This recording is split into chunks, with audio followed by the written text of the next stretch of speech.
The Vancouver Canucks make multiple sneaky signings heading into day 2 of free agency, with one player standing out in particular, which has major implications. But not only that, we get a huge update on a Vancouver Canucks fan favorite and current UFA as the team still circles back to try to find a contract. We're going to break down everything on the multiple signings the Vancouver Canucks made, with one defenseman looking a lot better than people may expect. But not only that, we're going to give you a huge update on Pius Suter and the Canucks' current situation with the UFA. We're going to break down all this and more later on this episode. Before we get into that, if you haven't hit that sub button yet, it's completely free to hit. We have daily videos coming out on the Vancouver Canucks, not only this offseason, but heading into the season. So go down and hit that free subscribe button. It helps us out a bunch, and we'll keep you up to date on everything to do around the Canucks. Well, let's just hop straight into the first topic today, where we're going to touch on Pius Suter first.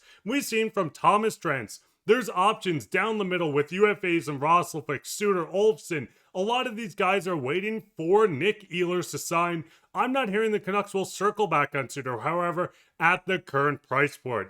Now, we do have Rick Dolly coming out immediately to say the Canucks called Suter's agent yesterday and told them they still have interest. The door's still open, but Vancouver needs to move money to sign Suter. Suter could sign today or tomorrow. Now, this coming from Rick, we do understand the Vancouver Canucks had made a lot of moves, and that was bringing back key guys, extensions for Demko and Garland. They brought back fan favorite in Brock Boeser, which thank God. But I do expect the Canucks to continuously push to bring Pius Suter back to this roster as they're looking for help down the middle. Now, with Pius Suter, we do know the contract's going to cost quite a bit. Right now, from Scotiabank, he is projected on a $3.5 million deal on a 4-year extension, but with the center market slowly getting drier, with Mikael Granlund getting $7 million on a 3-year deal with the Anaheim Ducks, I do expect Pius Suter to be more in the $4 to $4.5 million range in this open market, unless he's looking at the band getting back together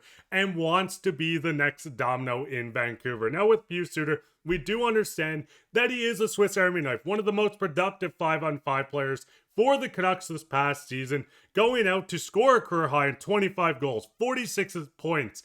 I do believe Pius Suter is still a very, very good third line center that the Vancouver Canucks are going to continuously try to get. There could be a bidding war, and they may end up losing, as they don't have a lot of cap space unless a move is made. But right now, down the middle in Pettersson, Hedl, Bluger, and Aturatu, there is room for Pius Suter to come in on that third line, to play the wing, or even in the top 6 on the wing. What are your guys' thoughts on this? What is your thoughts on the Canucks still making calls to Pius Suter? We're seeing the band get back together. This will be the final domino, and there's a lot of excitement around Vancouver. The center position has to be addressed, which we will be covering in a video later tonight, so keep you out for that as well. But what's your guys' thoughts on Pius Suter? How much would you give him? And would you like to see him back on the Canucks? Because I do love Pius, and I would love to see him on this team.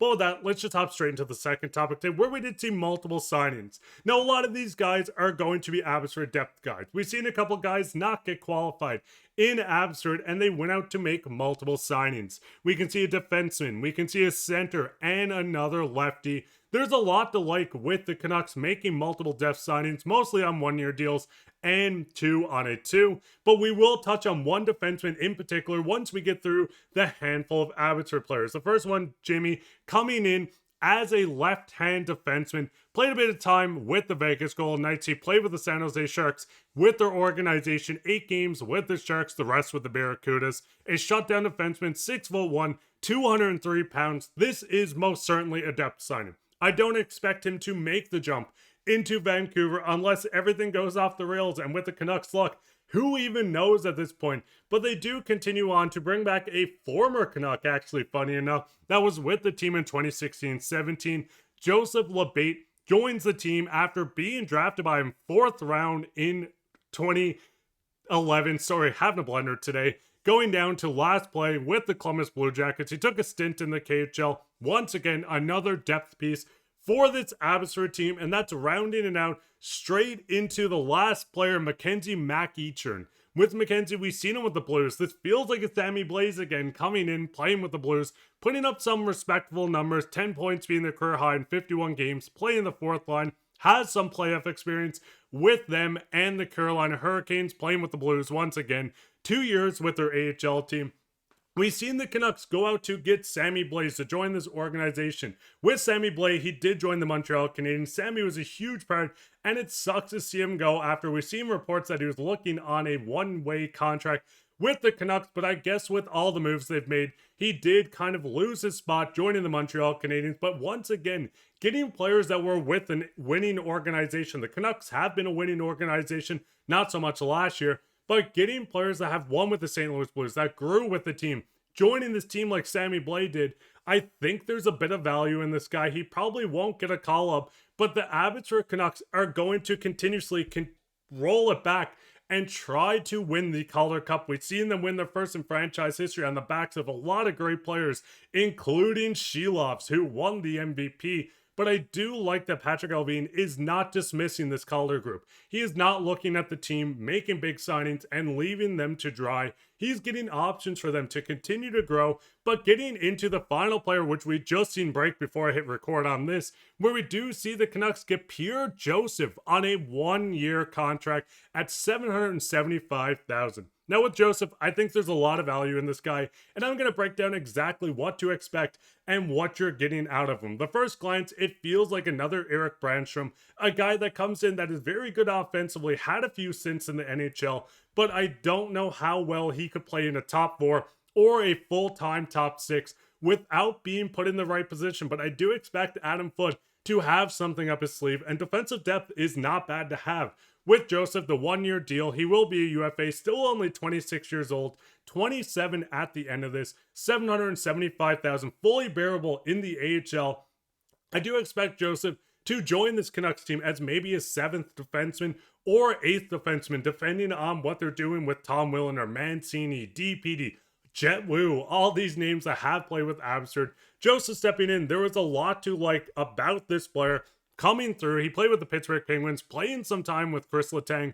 That team was a bit of a stinker, so don't look at the plus minus too much. We've seen previous to that, the St. Louis Blues. We've seen the Penguins 4 years, the career high of 21 points from a defenseman just in his 3rd season, a former top pick, 23rd overall. I do expect Joseph to show some value in this team. He actually played with a Canucks star on top of that, and I don't know if I should call Tyler Myers a star, but listen, I love Tyler Myers. I'm sure everyone else does well, but what we see Allvin saying is he has good speed and mobility and will add to our depth on the back end. In addition, guys, give us a solid NHL and pro experience. He's comfortable playing both sides, so you can use him on the right side if you want to keep the junior PD and the rest in the Abbotsford system. And he won a world championship with Tyler Myers in 2023. He's going to join this group, start working with this group, and I do expect Joseph to have a bit of value. He's not going to go out and score 50 points. If he does, I'll have his jersey direct behind me after doing it. But I do think there's value from a former first-round pick that had scored 20 points, played top minutes with Chris Letang before. I do think there's value here, and I think it's a sneaky good ad that could show value throughout the season. We've seen the injuries the Canucks have dealt with. This adds more insurance to it. But what's your guys' thoughts on all these signings? I know there's a lot of guys here. What is your thoughts on the Pius Suter, where the Canucks are supposedly calling back, trying to figure it out? It's going to have to move money, but I do like Suter, and I think he fits this team perfectly. Let me know all your thoughts down below. While you're down there, leave a like, subscribe, share this with your friends. Hope you guys enjoy this. And once again, take care, Canucks fans. We'll be back with another episode tonight, so keep your eye out for that. But I've been your host, Mark Pye, and take care.